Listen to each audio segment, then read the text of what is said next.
Hi, everyone. I'm excited to be here today to talk to you about some of the miracle stories that are happening right here in our own city, in our own state, every day. My name is Tony Kausha, and the title of our show is Tony's 50,000 Coincidence Miracles. Please note, this show is not about religion, and we're not trying to change anyone's religion, and we're not trying to get you to join any religion. It's just about miracle stories. I don't know of any religion on the planet that doesn't talk about miracles. That's why religions begin, because they have something that's telling them there's really a God. But we're not going to get into that. We're going to just talk about miracles and leave the decisions about all that up to you. So we don't care what religion you are. We just want to talk about miracles. If you are an atheist, I think you'll enjoy the program as well, although I can't guarantee you'll remain an atheist very long after you hear many convincing stories, coincidence kinds of stories about miracles.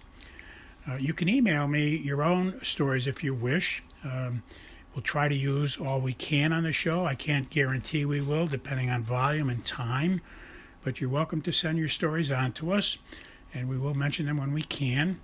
You can send them to the following email address. But please notice that if we do use your story, we won't mention your name. We'll keep you anonymous. And we suggest that in your story, when you send it to us, don't use your correct name. That way anyone listening will not be able to figure out that it was you that sent the story in. The email address you can send your stories to is very easy to remember. It consists of 2 words and 3 numbers. The first word is Tony, spelled Tony, and the second word is and, spelled A-N-D, and the numbers are 777. So once again, the name is Tony and 777 at AOL.com. Well, let us begin. Our first coincidence miracle today is from a listener who's been listening to us for a while, and he hears that, we always tell everyone they can ask God for inspirations and ask God for ideas. And when you do that, you do get inspirations from God very often, and that's how you see coincidence miracles. So he was trying to do that for a while, and he got a call from a friend of his. They were talking about some scriptures about that, about faith and trust in God, and how people do receive miracles if they have faith in God. And their friend mentioned to them to look up Mark chapter 9, verse 23, and Matthew chapter 8, verse 13. So after he finished talking with his friend on the phone, he went to, instead of Googling it, he went to his Bible, and he had a sense that as he was going for the Bible, he got an inspiration, an idea in his head that he was going to be able to open the Bible at random right to the exact page, Mark chapter 9, verse 23. And he, had to have faith that he was being inspired to do that by God. So he said he picked up the Bible and he felt more and more sure that this was going to happen. And sure enough, he did. He opened exactly to the page, Mark chapter 9, verse 23. So that certainly was a coincidence miracle. And he was inspired to open the Bible at random, and he was inspired that he would come to that exact page. And that's the way it works. When you talk to God and ask God for inspirations, that's what happens typically. He gives you the step-by-step inspirations to get you to where he wants to get you to. By the way, these 2 scriptures which he opened to at random are pretty marvelous scriptures. Mark 9:23 is where a father goes to Jesus and says, if you can do something, please come and help. My son is possessed, and the demon actually throws him into fires and has him jump into fires, etc. And it's been going on for a long time. And Jesus corrects the man and says, if I can, Jesus is implying, if you can believe, anything you believe in, if you can believe it, it can be done by God. So Jesus was giving him the message that anything that you believe can happen, God can do. There's nothing that God cannot do. So Jesus was implying to him, if you could believe it, if you have faith to believe that it can be done because you can believe. And the father pleaded with Jesus to increase his faith for him, to help him have enough faith. And similar message in Matthew 8:13, the other scripture he had to look up. In that case, it was a centurion, one of the Roman officials in the army, a centurion who had a sick servant. And in that case, he had more faith than the father in the other scripture, because the centurion says to Jesus, "Oh, don't bother coming to my house and traveling all the way over there, because I know you can just say it, just send somebody or just say, let it be done, and it'll happen." And Jesus was so impressed by the centurion that he said to everybody around at the time, he's never seen this much faith in anybody in all of Israel. That this centurion actually believed that Jesus could just stand where he was and not have to travel maybe a day's journey to the man's house to cure his servant, that Jesus could just say, let it be done, and it would happen. And in fact, that has happened in some of the other miracles that Jesus had performed. So both of these scriptures are great examples of what we talk about here every week, having faith in God and asking God to inspire us and asking God to give us ideas. Both of these scriptures, Mark 9:23 and Matthew 8:13, excellent scriptures for us to get the message that if you can believe it, then God can do it. But if you can't believe it, then God can't use your faith to deliver on the promises. The same man now tells us that on April 24th in the year 2022, April 24th, he had gone to morning mass, and after morning mass he intended to go for a walk in the park. And he did. He went for a walk in the park. And on the way to the park, he was inspired to, he knew the schedule for the movie that was playing at his local theater. It was about Father Stu. It was about a priest named Stewart. And so he was going to the park. And so he asked God, well, how will I know that you want me to really go and see that movie today? And because he was, as we said earlier, he was trying to follow in his life, asking God what to do and doing what God told him. So that's why he didn't just act on the idea, go to the movie. He said, God, how will I know you want me to go?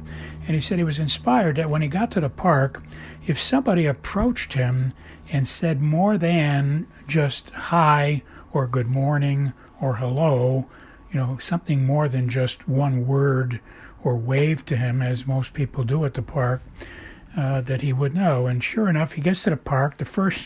In the first few minutes, he gets out of his car and he's walking. The first person walking toward him stopped and had a whole discussion with him about his dog. He was walking his dog, and they had a long discussion about it. So that was the clue to go see the movie. He said he went to see the movie. It was a fantastic movie about a priest, a true story about a priest and some tremendous miracles that the priest had experienced during his life. And the name of the movie, again, is Father Stu, S-T-U. The next thing he shares with us is that after the movie, he went to his car, and as he was driving out of the parking lot, he said the first car he saw when he came out of the parking lot had a license plate number with a number 555, 3 5s, which means grace or the presence or the power of God. Our next coincidence miracle is a woman who tells us that she had a 5-year-old child, and the child wasn't feeling well. They went to the doctor for some tests, and the 5-year-old child, the doctor found that the child had cancer, and it was a pretty serious case of cancer. She got all of her family to start praying for him, and at the next exam, the next checkup they went for, the doctor could find no trace of cancer, so she's absolutely positive that was a miracle. And then she relates another fascinating story. She said her father was in the hospital dying, and he was on a morphine drip, and she was sitting by the bed praying for him, and she had done that often. She had not given up hope, and she was praying for his, return to health. And while she was praying, and this was after she'd been doing this for several weeks, I guess, of visiting him, but while she was praying, she said she had an amazing experience. Suddenly, while she was praying with her eyes closed, she felt as if she was in a Broadway play. She was on a stage, and her father was there in the hospital bed, and he was still having the morphine drip, and she felt like the next scene or the next act that was about to happen in this Broadway play was that if she didn't leave, if she didn't get off the stage, that she was going to wind up being transported into the future and go on with her father. She was going to pass away with her father and no longer be here, on earth. And it startled her, and she was very convinced that that was what was running through her mind, that was going to happen. So she stopped praying, opened her eyes. She found that just at that moment her father did pass away, and she was stunned by the reality and the feeling. She said she could feel a beautiful thing was about to happen. It was on the other side of the curtain. She was so positive that she was going to pass on with him, and she was inspired to open her eyes so that would not happen. In other words, it was not intended for her to pass on, but she had a feeling that what it was going to feel like if she did pass on at that moment. Our next coincidence miracle is something that happened to me personally. I was inspired again, as you know, in prior weeks, to travel to one of the Connecticut state parks where there are 4 beaches and 4 parking lots, and I was inspired to go there on this particular day, hand out cards and tell people about our 2 books. And when I got there, I could see that beach number 2 had more cars, more people. So I just pulled right in and parked my car. And just before I got out of the car, I got inspired with a negative reaction feeling, no, not here. So I asked God, are you telling me I shouldn't go here? And I was inspired. He inspired me to go to beach number 4 instead of beach number 2. So I did. I drove over to beach number 4 instead. There were fewer cars there. But amazingly, as I got to the beach, there were 2 people leaving. So I was coming onto the beach, and they were leaving. And I handed them a card. They asked a lot about it. I told them, the books and my website talks about how we can talk to God. We can ask God what to do. They asked some specifics. I told them about fleecing, where you can ask God to give you examples so you'll know what he wants you to do, where he'll inspire you like he just did to me. He inspired me to go to beach number 4 instead. And there were 2 women there. I was talking to 2 of them, and one of them started to cry. And she said, your book is about miracles. I think today you are my miracle. I was just leaving. We came here to clear our head. But you've given us the answer we needed, and fortunately we got to see you before we left. So I bring this all up because, this is why God had sent me to beach number 4, right?